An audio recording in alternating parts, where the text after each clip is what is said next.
Hey friends, it's Pastor Rick from Metamora United Church in Metamora, Indiana with Associate Pastor CAT. He likes to keep an eye on what's going on.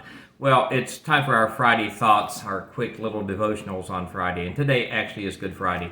My wife shared something with me on Facebook a couple of nights ago that has really stuck with me. And it was a graphic that said, "What would you do if you knew it was your last day on earth?" Well, Jesus knew, and he washed feet. That just struck me so deeply.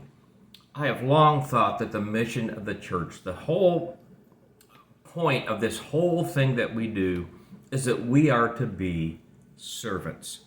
Our churches are to be servants, our individuals are to be servants.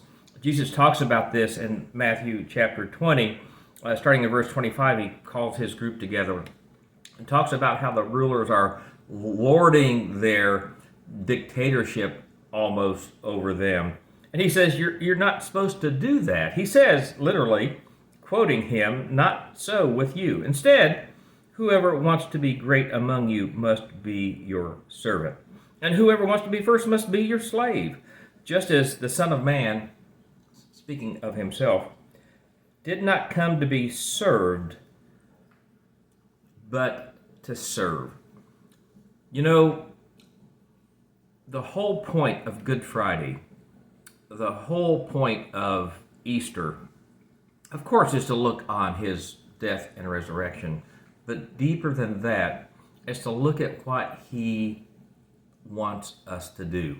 And he speaks about it very clearly, not only here, but in many places in Scripture. You are to be servants. If you want to live the kind of life that I expect out of you, that I want you to live, you spend your life serving others. So on this Good Friday, as we reflect on the death and resurrection coming up on Sunday of Jesus, how can we serve? How can we honor that event?